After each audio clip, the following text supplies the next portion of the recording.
sneakers, you know, but I paid like, you know, less than $100 for them. Yeah. And, you know, I don't wear them that often because if I do, they'll wear the fuck out. But that also kind of obviates the purpose of having them if I never wear them, you know? Yeah. So they're my special occasion sneakers when I just want to look pimp. Because they perfectly match a fucking hoodie of mine. Oh, hell yeah. Same color. It just looks fresh as hell, you know? I got those shiny Airwalks that they sent me for free. Because after I bought these Airwalks, and within like a week, the sole started like splitting off of the shoe. Oh, shit. And I just like took a picture of it. I didn't care because they were cheap. And I was just like, God damn it. All right, Airwalks are officially like fucking... Because I used to buy Airwalks when they were like good. You know? Right. They used to be like a real skate shoe company and not just a bullshit shoe company. Totally. But I like took a picture of it and tweeted them. And it was just like, Airwalks never again. And they fucking tweeted me back and they were like, please DM us with more info. And I was like, well, look, I bought these shoes. It's 1 week in. The sole's like coming off the shoe already. So like, what the fuck?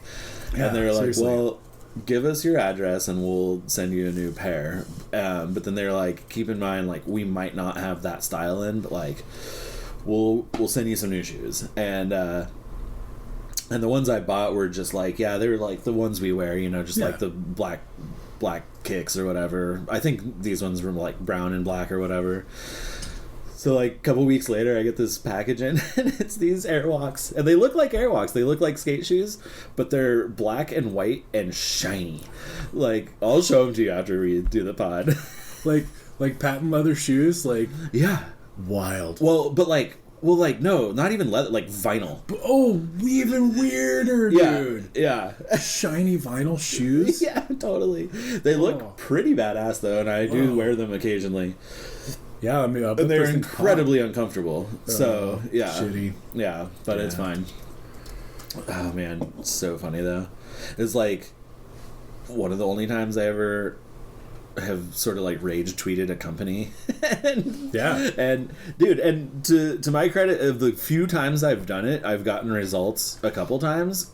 Because the other time was so like when I was catching the train to work, the transfer to work, I'd get down there at like 6 a.m, usually a little before 6. And like sun's not even up during the like fall and winter months, you know. Sure.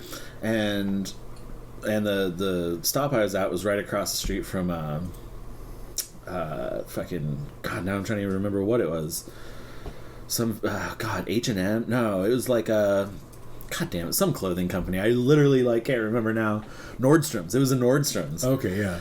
And like it's the big one, and it's like the whole block is like Nordstrom's on the bottom, but it's also a huge building, so there's obviously other offices and apartments and stuff in there right too. But I just like was so mad because every fucking morning there's a guy out there with a leaf blower. Yeah, I remember this story now. Yeah, blasting fucking dust and fumes right at the fucking stop, you know. Yep. So I'm just sitting there waiting for a train and just getting hit with like gas fumes and fucking dust. So because they're blowing off the sidewalk every damn morning. I'm like, dude. So I tweeted, like, anger tweeted at Nordstrom's and was just like, you know, you're in Portland and, like, maybe gas fumes and blowing dust everywhere every single morning isn't really, like, the greenest thing you could be doing.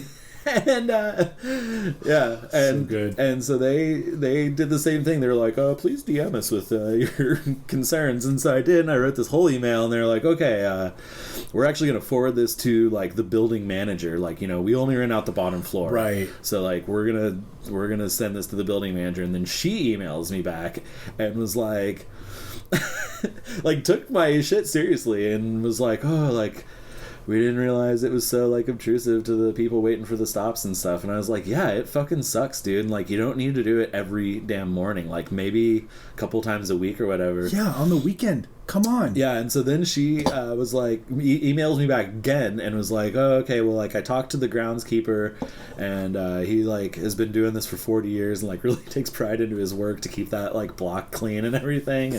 And but then she was like, but he's gonna, like, look into getting an electric blower and he's gonna trim down, like, how often he does the blowing to, like, a few times a week. And I was like, holy shit, results. Like, I fucking made it happen. Right? Yeah, and sure enough, I get to work the next day and he's not out there. Like, oh my god, this is or you So get to good. the transfer, but it's like, this is amazing. The power of Twitter. The power of just anger tweeting a company. Next thing you know, you're Yeah. fucking Dude. One, and aren't your tweets private too? No, I think I just am public because I don't Okay. have a name on there or anything. Okay. Yeah. I should fucking go public. I'm actually basically off Twitter at this point. Yeah, I very rarely do anything on there. So Yeah, like the weirdest thing happened. Like I quit working and disappeared off social media. Like who knew that? yeah, Like right. all of my social media time was at work. Done on the clock. Yeah, exactly.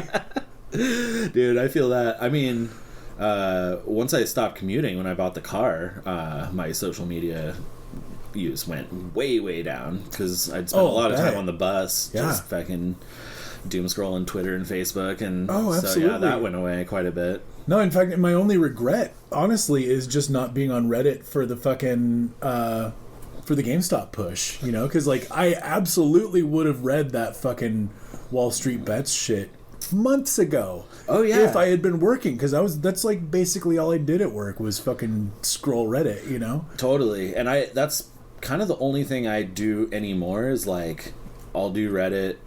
And like I'll just scroll Reddit between rounds of Apex, like while I'm like waiting in the lobby. I get like 3 minutes to just like scroll Reddit a little bit. And yeah, and like I've been paying attention to the Wall Street Bets thing the whole time. In fact, we should just like launch into this. Yeah. Because this is definitely something I want to talk about. Fucking so yeah, so we'll do this like new format since like fucking nothing makes sense anymore. Yeah, are we just gonna fade in and then do the intro at some point? I like that. Well, last time we did it, we just didn't even do an intro. Oh, that's right. I just like launched with the song. Our sponsor is also rebranding and reconfiguring, so we don't have a sponsor we currently. Just have theme music and then talking. Yeah, that's how I did it last time because like. You know, it's not all staggered now. Like, we're going to record this, and then I'm going to put it out in a couple of days or whatever. Yeah, so, fucking A. Like, I might even just put it out this weekend, because what even is a schedule anymore? Like, doesn't have to go out on a Wednesday, you know, exactly. Or whatever. What day did we even put it out? Wednesday? Thursday? Wednesday night, yeah. Okay. Because technically it was supposed to air on Thursday. But yeah, so anyway, welcome to Coming Down. My name is Nathan, and I'm here live in person, with my co-host Matthew. Hey, everybody.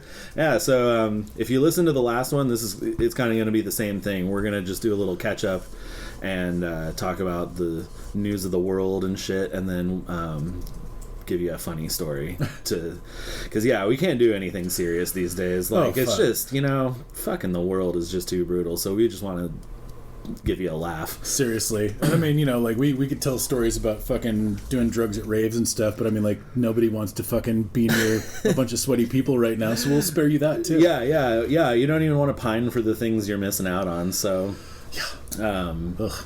yeah, so the deal is, I mean, just the short version is that, like, yes, we have bubbled up again, we're hanging out, judge us if you will, say that's irresponsible, but, like, we're not out in public, we're not customer facing, working at all, so, like, it feels fine and safe, so we're just gonna do that. Damn straight. And who knows how long that'll last. Like, if shit gets weird again, we'll probably break off like we did last time and not get together, but we're hoping to get more than one of these out. Yeah, you know, absolutely, like, in this time when we're together. So, yeah, because when it was like September was like the last one that we put out, because like we the bubble burst at the end of October. So that's right. Yeah, we did Halloween together and then just sort of like huddled back into our respective corners for a while. It was time. I mean, like the fucking graphs went off the chart at that point. So, yeah, for sure. You know. And we all knew the holidays were going to be a shit show. So which they were. Oh yeah, right on time. Yeah, absolutely, totally. But so that's what we're doing. And so we're live and in person. Hey, live and direct, indeed. So so since September, like, I mean, and this is the hilarious thing. It's like, what's new? It's like, fuck, dude. Well, we don't go anywhere. We don't do anything. So I don't particularly have any interesting stories to tell. Yeah, I mean, I can bum everyone out by telling them that my furlough ended and now I'm actively looking for work so that I can maintain my unemployment. That's essentially my only status change. So yeah, there you go. Yeah, and that's a huge bummer. Yeah, looking for work right now sucks. Yeah, I imagine it does. And after off air or after the pod, we'll talk more about that because I'm curious how your search is going. But and when I say actively looking for work, I mean I'm just trying to maintain my unemployment. Like, yeah, and that's fair and that's good. Like if you can, no one needs to be working. Props to all of you who are working. Yeah, and I don't mean to take anything away from people who have to work right now. Like my heart goes out to you. Yeah, absolutely. Yeah, one of our friends got COVID because he was working at a grocery store, and yeah, luckily he's young and he sort of got through it fine. But like it was like a bad flu. Yeah, but holy moly, dude! Just like, yep, he got this job working at a grocery store, and like a month later, he's like, well, I got it. Yeah, so poor guy. I know. It's like no time at all, and he's fucking sick. I know. But yeah, man, I don't have like much to report on. But the stuff going on in the world has been interesting. Holy shit. And the fact that we're still here able to do a podcast is a minor miracle as far as I'm concerned. Yeah, no shit, right? And like, I don't know. I don't want to talk too much about the like bummers that have been happening. No, I mean, fucking, if you're listening to this, I'm sure you know what's going on in the world right now. And I'm sure you know where we stand, so I don't need to remind you that, like, these Proud Boys are fucking clowns and that this, storming the Capitol thing was completely insane and, like... Absolute insurrection, yeah. Yeah, totally. But a couple of fun things have happened since we last got together. Number one was the monolith thing. Do you Holy remember shit. this? That was cool as fuck. So that reminded me of how stoked we were about the Area 51 raid. Yeah. It was just kind of like this thing in like the zeitgeist culture of the world that was like just fun. It feels like we were summer children. You know? Like, it's like we haven't had fun with like the news in a while. Oh god, yeah. What even is fun in the news? Like, thankfully now, like the fucking the clown prince is no longer in the news as much. So I know, God, and that's been refreshing. Yeah, goodness. Yeah, like it's been really nice hearing the comedians lament that they no longer have just bushels of low-hanging fruit to fucking pick. Right? Yeah. Oh my god, right? People had a heyday with Bush. Right. But then it's like with fucking Trump, man, like it was just almost too easy. Like there was information overload. It's like you had to cherry pick what you wanted to fucking make fun of. Yeah. And like and he would already just make fun of himself. Like, you couldn't write a better joke than him just on a microphone. So. Yeah. But yeah, the monolith thing, and for those who don't know, I guess, just this silver monolith. Like, it was just like this silver thing showed up in the middle of Utah, in the middle of nowhere. Some like land bureau management people like in a helicopter like saw it and went and landed and checked it out and was like, I don't know where this came from, I don't know what it is. And and we still really don't. Like, it turns out it probably was an art installation, but we really don't know who put it out there. Well, and it's been stolen. It was stolen by some like dude bros. Yeah.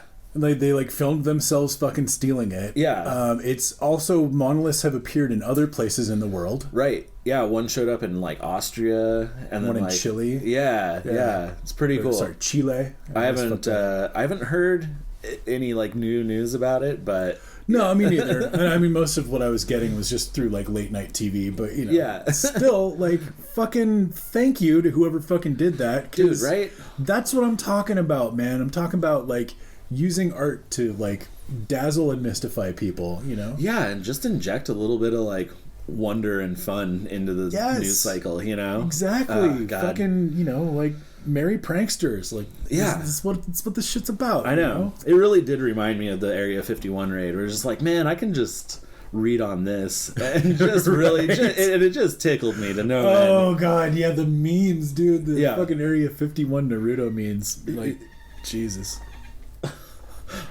I don't know if the mic's picking this up, but this is Winnie communicating with crows. She's almost speaking crow. Oh yeah. Yeah, she's been practicing this whole year.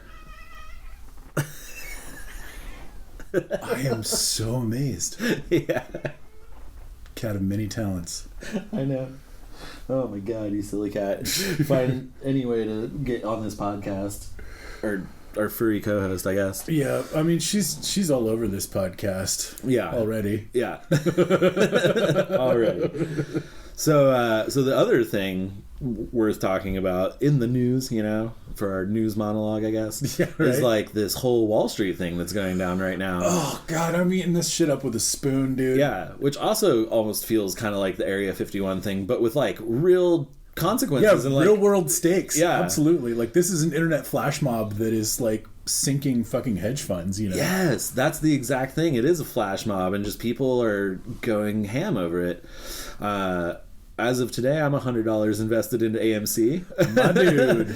hoping that works out. And they shut us down on fucking GameStop. Fucking goddamn capitalist bastards. I know. Well, yeah, for a day to try and like just make a game plan of what they're going to do like moving forward, because like they're just scrambling like.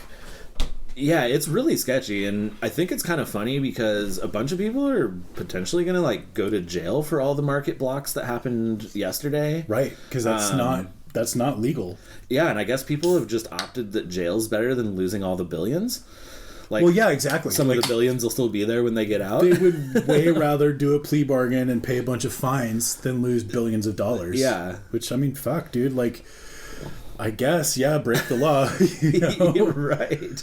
But I mean that in my opinion speaks to the necessity of firmer regulations. Like we need to make it so that it's not in their best interest to break the law. You know, 100%. Like, yeah, this has cracked the thing wide open, and I mean the really cool part is, this is sort of lightning in a bottle. And you're not going to like just see this continue where people are just rallying together, holding stocks. This certainly can't continue, and costing all these hedge funds money. Like obviously those people are learning ways around it, and right. But it's crazy how many people are educated now about it. Like, I mean, myself included, I really couldn't tell you where or like how Wall Street worked prior to this week, and now I've spent kind of all my free time reading about it, and now I've kind of got a clear idea of like, oh, this is what a hedge fund does, this is what shorting does, and this is how you can fuck it up if you short too many stocks. Oh yeah, absolutely. Well, fuck man, I when I read The System of the World, Neil Stephenson's fucking massive trilogy about essentially about the formation of the Western world, it focuses a lot on the stock market and the creation of Western economic markets. And so I very dry and boringly fucking had to learn that shit to finish this weird science fiction novel that I was reading. And so, yeah, like I kind of have always had this understanding of the stock market because of that, but I never felt like it was something that I had the wherewithal to participate in. Right. For a myriad of reasons, but like a big part of it is just that, I mean, dude, it doesn't matter like how many Redditors get in on this, like, or and even for how much, like 95% of the people who are invested in the stock market make up 5% of the market. Right, totally. That's crazy. Like, you really have to have 1% money to get in on this shit, Oh yeah, absolutely. Yeah, and that's the only way to make real money because, at the end of the day, it's just gambling for everyone else. 100%. It is high stakes gambling for people with real money, The poor people go to the fucking casino. Yeah, right. You can't gamble this much money at a fucking casino. Right, and not with like the returns that you could get. Right, and furthermore, like those games of chance are for simpletons anyway. Like the stock market has some real fucking texture to it, and like you can actually get into a game with it, Yeah. And I mean, it literally is just a fucking game anyway, but it's got like layers of complexity, and there's a lot of fucking the rabbit hole goes as deep as you want to go. Let's just put it that way. Yeah, it is really wild. It's wild to see that this is like you know, a revolution basically that's happening. A bunch of people standing up and being like, nope, we will hold this line. Yeah, I mean, I would agree with that. Yeah, but, you know, without any feet on the ground, really, you know? It's like, this is an Occupy Wall Street movement. 100%, yeah, that's but using accurate. their own tools against them, which, that's incredible. Yep, I will say that, you know, the players in this game make their own rules for the most part. You know, they the people who run the FEC or the SEC are people who are former Wall Street people. Oh, 100%. The Robin Hood pretty much exists just to feed their orders to hedge fund managers. Right. You know, you name it. Like, the system is rigged to keep the players who are in the game playing. You know, and to keep all us plebes out. Absolutely. Except you can't if everyone rallies together. Well, and they still need dumb money. Right. Like, they can't, like, I mean, certainly, like, they're still fucking rolling off of the, like, however many trillions of dollars the U.S. government dumped in to bail them out. You know, like, that's their fucking gambling purse right now. Right. Which blows my fucking mind, but yeah, here we are. I know. Yeah, it blew my mind then, and it still blows my mind, but at least we're kind of like, at least we're taking back some of that equity, it feels like. Exactly. People are rising up and taking something back. Well, at least they're fucking shining a light on it. You know, like, I'm so pessimistic that I don't know that anything's going to happen to improve conditions for, you know, the plebes, but at least, you know, everybody fucking knows that these guys are crooks and that the game is rigged. Right. You know? Well, what's really interesting, too, is in this time of political division, this is something that people are coming together on. Because no matter what side you're on, you do know that Wall Street is kind of the enemy here. Yeah, exactly. I mean, you know, fuck Ted Cruz, but it's nice to see him retweeting AOC. You know what I'm saying? Right, totally. Oh, my God. I loved her response, too. Just like, hey, man, you tried to have me killed 2 weeks ago, so maybe, like, fuck off. Yeah. Maybe, like, never fucking quote my tweets again. Yeah. You fucking slimy fucking alcoholic Wolverine. Right? Fucking Zodiac killer. Yeah, man. It's just, I just never thought that this sort of thing would be possible, and, you know, and it is sort of a flash in the pan, and obviously people are going to reconfigure and restructure so that, like, this won't happen to them again.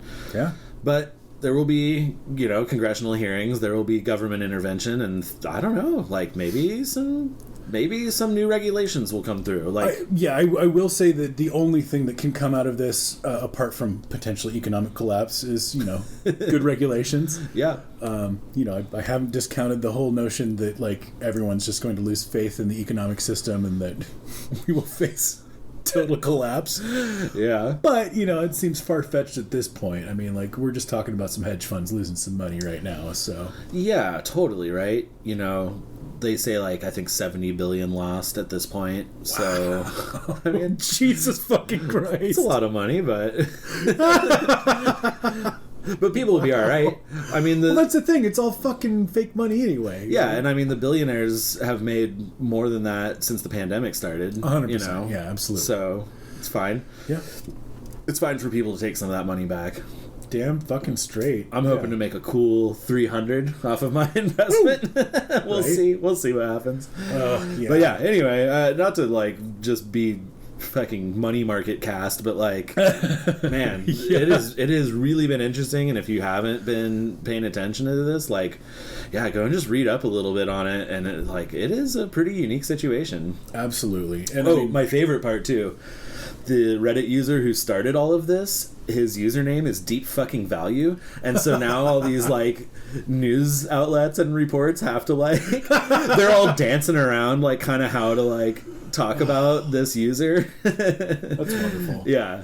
It's just, you know, you can't put a price on that. I know, right? Yeah, it's just great. Wow. So, Reddit saves the day once again. Yeah. So, you know, 2021's been off to a weird start, but I'm already liking it. It's already got a much better flavor than 2020 did. Dude, we just had to get past the first 3 weeks in January, you know what I'm saying? Yeah. Like, Jesus. Yeah. Yeah, for real. And the first one was really fucked, so I'm glad that the next two were kind of mellow. Maybe that's the thing too, right? It's only looking up from there. Yeah. Like, honestly, we set the bar so fucking low that, like, you just have to be better than January 6th. That's all you got to do. Yeah, totally. I guess so. Whew, all right. Well, so I guess before we jump into the story, I'll toss it out again. So we're still doing some donation matching. Absolutely. We mentioned this on the last one. So if you want to donate any amount of money, or I think we said like $20 or more, right, to either the ACLU or BLM. We'll send you a big swag bag of t-shirt and stickers and coasters and all the good stuff that we have, and we'll also match your donations. 100%. So just get at us, email us comingdownpod@gmail.com, tweet at us at comingdownpod. God, what even all our handles again? That's it. You nailed it. That's it. All right, there we go. Yeah, hit us up. Let us know you did it. And I've sent out a few packages to some people already. So anyone else who wants to still get in on it, like, happy to match those donations and get you some shirts and stuff. And a huge fucking thank you to everyone who has donated. Like, we appreciate you so much, and we cannot downplay that enough. I mean, Jesus Christ, no. Words. We're so appreciative. Like, thank you so much for your donations. It means a lot to us, and I'm sure it means a lot to the organizations as well. So, 100%. Yeah. Thank you. Hell yeah. So this story cropped up the other night, Ricky. I don't remember what we were talking about, but it was one of those ones that was kind of like lost in the caves of my mind, and then it popped up, and I was like, oh my god, this story, I completely fucking forgot about this. So this would have been I think 2002 or 2003, and I'm not positive on that, but that sounds about right. And so I was in this band. We were called Hobbstown. We were terrible. Okay.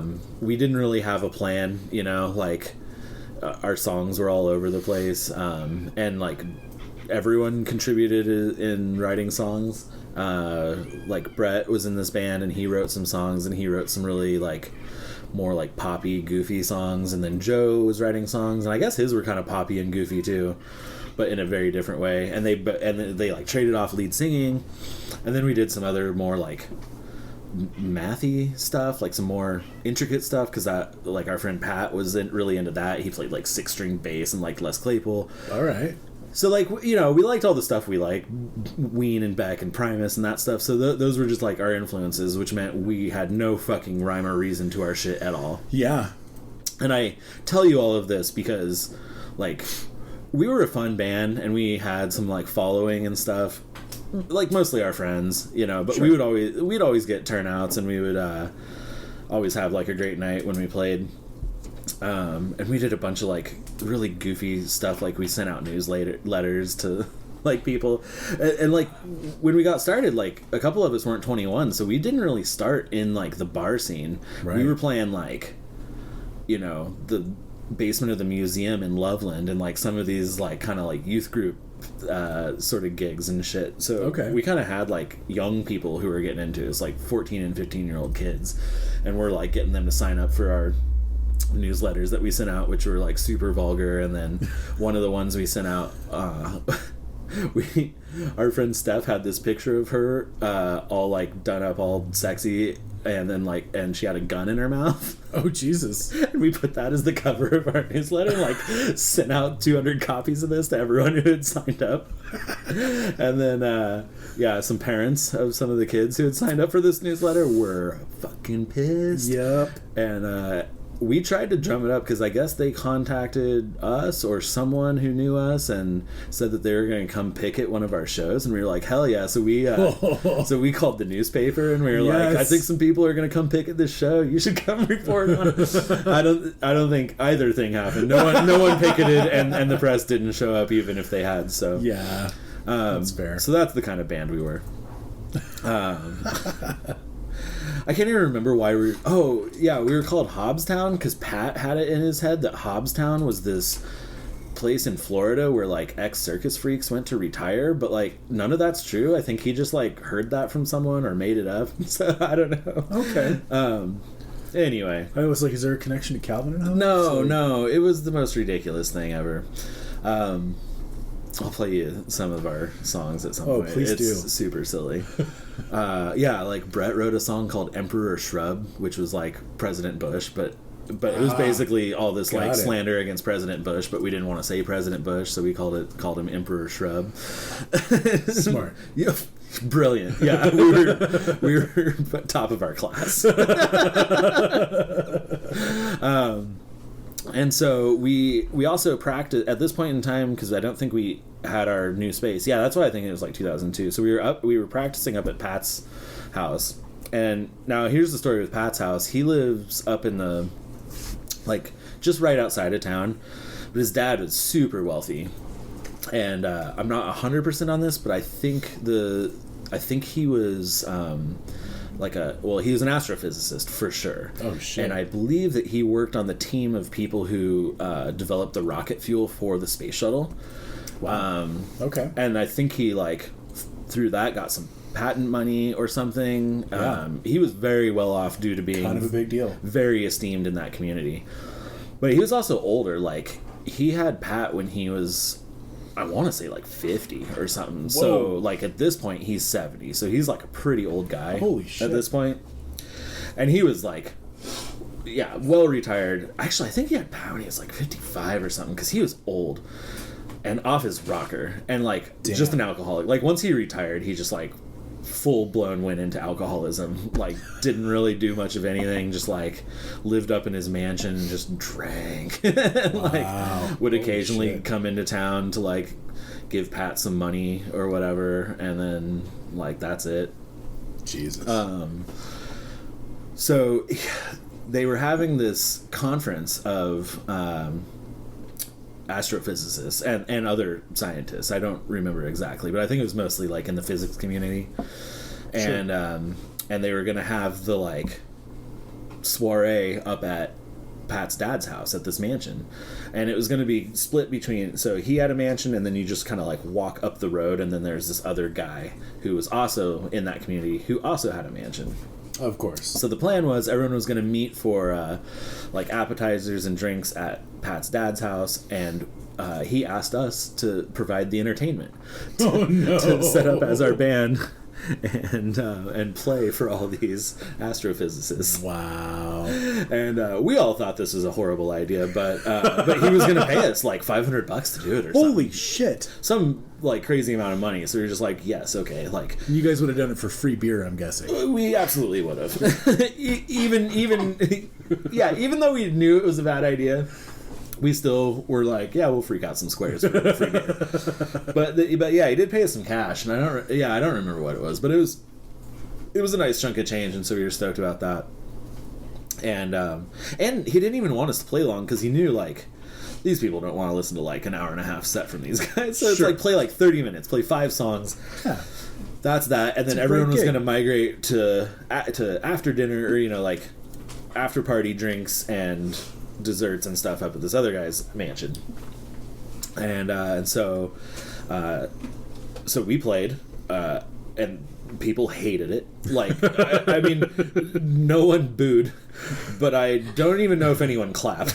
God. It was just super awkward, right? Like a bunch of people standing around like, oh man, we gotta watch this guy's kids band. Fucking God, like, what are we doing here?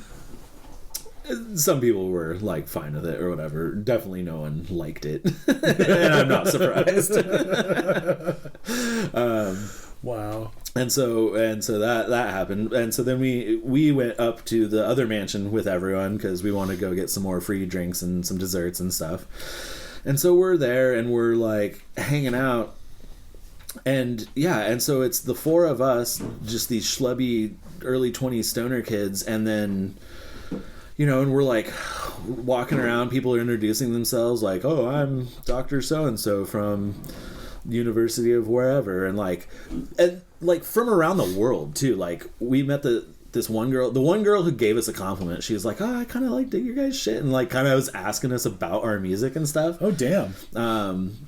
she was definitely the youngest person there, probably still like in her 30s, and she was from like a really prestigious school in Belgium.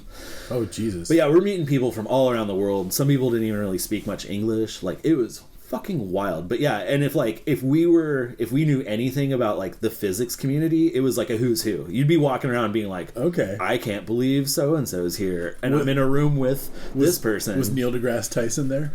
You know, like, I don't know, like, maybe, like, because he wouldn't have been famous at this point. Right. Like, I really do, like, it's a total fucking possibility. That's wild. I doubt it, but like, I don't know. Can neither the aliens confirm nor meme guy deny. might have been there. I don't know. God, I didn't even consider the fact that like maybe one of the celebrity like physicists would have been there. Really don't know, but it was super weird. And we're drinking like, you know, $30 glasses of port and like eating these ridiculous fancy like desserts and shit, and just looking at each other, just like, what the fuck is this, dude? Like, it was certainly like, I mean, I guess like this is the guy's kid's band, so like that's why you guys were allowed to mingle. But like, that was why we were there. But I mean, like, ordinarily, if they just hired a band, it would have been like, okay, here's your money now, fuck off, you know? Like, Yeah, they probably wouldn't have invited the band to the like to the after gala. soiree. Yeah, exactly. Yeah. I mean, especially with like the change of venue, you know? Like, I'm not even 100% sure we were invited to the after. Like, we might have just like, maybe that was part of the plan, is like, we'll peel off after this so the band goes away. And yeah. You guys were like, oh, they're peeling off, I guess we got to go over here now. Yeah, I guess we're following up there. So good. Yeah, dude. So, and yeah, it was just so bizarre.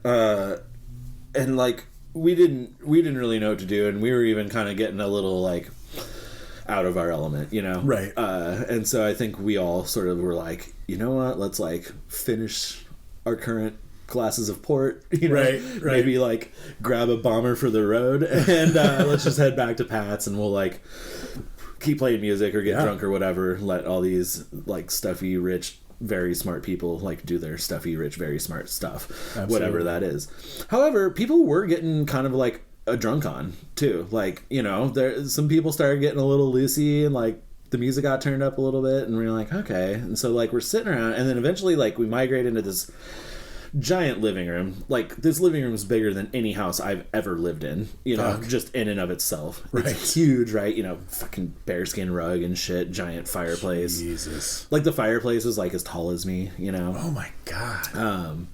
And we're all sitting around, and the physicists are like trading stories, and people are definitely getting like pretty loosey goosey, and like, you know, everyone's got more than a few drinks in them at this point. Right. And then all of a sudden, and so, and Pat's dad, okay, he's this big, loud guy. Like, when he does talk, he's usually fairly reserved, but like when he does talk, he's got this big booming voice, and he's really loud, and like, and so the you know, there's kind of that natural pause that happens every now and again, and kind of this hush goes across the room, and you know, all this conversation's just sort of paused for a second, and then Pat's dad just goes, well, I am so high right now. I feel like I just shot an ounce of heroin straight into my vein.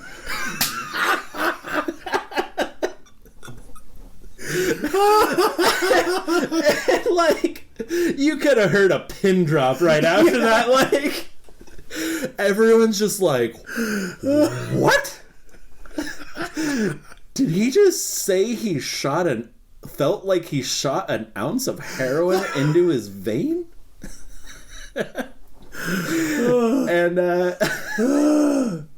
And like, we look at Pat, and he's just like, oh my fucking God, you know, like, and then we were just like, we gotta get out of here. And so I think we all just kind of like Homer into the bushes, just like got up and just like fucking got out of there. It's like, I don't even want to know what the aftermath of this is. Like, I don't even fucking know what just happened.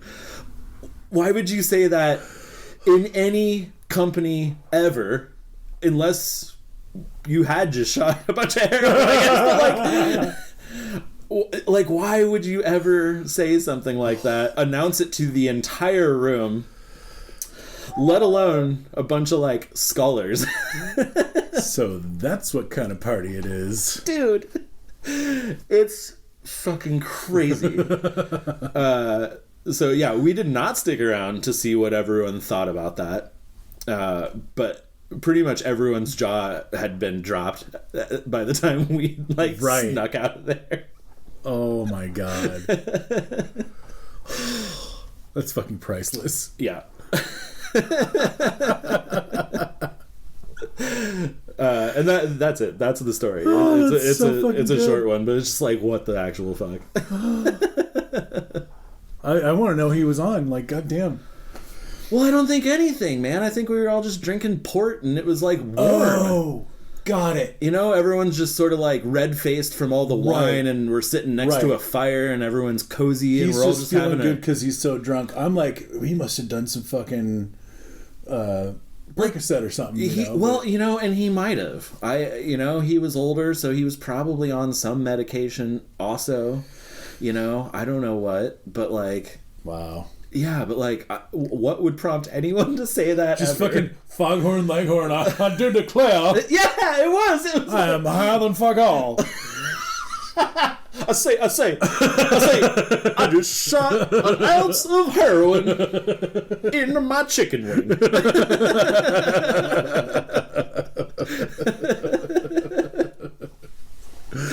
Oh shit. Yeah. God. It makes no sense to me this day. And again, it's kind of like a short little story, but we talked about that incident for so long. Oh, how could you not, And like, I totally had forgotten about it until recently. It's like, oh yeah, this one night. Fucking golden. You guys are like pinkies out, fucking sipping port, like eating little bits of fucking dessert. Like, well, and so that was kind of the sweet thing. It was like, suddenly we didn't feel like the fucking shittiest person in the room. Right? Like all of a sudden, like you're not the eyesore. It's like, well, fucking guy. None of us have been to college, and actually all but one of us are high school dropouts, but at least I didn't announce to the room that I feel like I just shot an ounce of heroin into my vein. To this day, I have never made such an announcement in my life. No, because why would you? Right? If you don't mind. Fuck, dude. I mean, like, a big part of it is, like, learning when you're young that, like, it's not cool to be like, I'm so fucking drunk right now. Yeah. It's not what you do. Right. And to, like, casually compare whatever you're feeling to, like, such a rowdy drug? I don't know, man. Like, I know. I'm like, what on earth could he have been doing that felt like fucking heroin, But, like, especially an ounce thereof. Dude, right? And that's so much. Like, I think, so right? Much. Like, that's a ton. Yeah, I mean, like, I don't really know. Like, I know that it's measured. I'm pretty sure it's measured in milligrams, probably hundreds of milligrams. I think so. But, yeah, still. An ounce? That's so much. Yeah. Oh, God. So, yeah. I don't think any more gatherings, any more scholarly physicist gatherings happen at Pat's dad's house. That Pat's dad was pretty much done after that as a socialite. Yeah. And why he was there to begin with, I'm not entirely sure, but he was just an esteemed name in the community. I don't know. Wild. Yeah, fucking super wild. Holy fuck. I'm not even sure how he, like, got home that night. But it's a good thing he only lived a little ways down the road. It's true. And he did have a handler, too, but I don't know if he was there that night. I was going to say, you mentioned that he, like, came into town to, like, give Pat money. Like, I hope someone else was driving him, Sometimes, but, like, not... I know that he had, like, a guy who was, like, doing a lot of his grocery shopping and, like, cooking him dinners and stuff, but I think he would just still hop in the car and drive into town every now and again. But... Good Lord. Yeah, but that booming voice is so funny. Yeah, and he would, like... Because he would come to our house to give Pat money, and, like, And he just like wouldn't knock. He'd just like walk through the front door. We'd be like roasting bulls or doing whatever. I mean, not that like we were super worried about like that, but it was just kind of funny. But just the lack of privacy, just like I basically own this fucking house. I'm just gonna walk in. Yeah, and then he just like wouldn't say hi either. He'd just like walk in, walk past us. God fucking damn it! Walk down the hallway. And then just pound on Pat's door. Patrick. Patrick. God damn it. Then I'd hear them talk back there for a minute, and then he'd come fucking walk back through the living room, not say anything, and just leave. Like, wow. Yeah, dude was on a level for sure. What a character. Yeah. Holy shit. Yeah, I think he just checked out at one point. Like, I don't know what the catalyst was, but he just sort of like was like, you know what, life, done with you. I guess I'm gonna go through the motions, but yeah, man. I mean, shit. Was he single? Yeah. Yeah. Old, single, and rich, dude. Like, that's a great recipe for don't give a fuck. Yeah, totally right. Yeah, it's fucking crazy, though.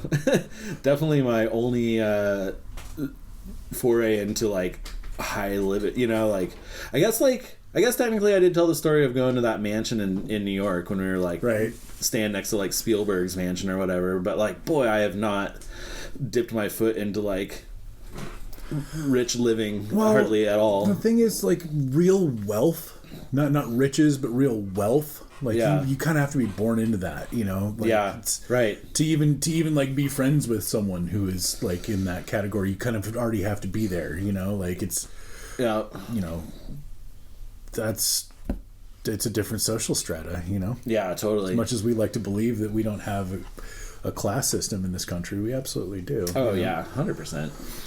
Yeah, and shout out to Pat. I mean, his dad has since passed, obviously, because he was old back then. But Pat has the house now.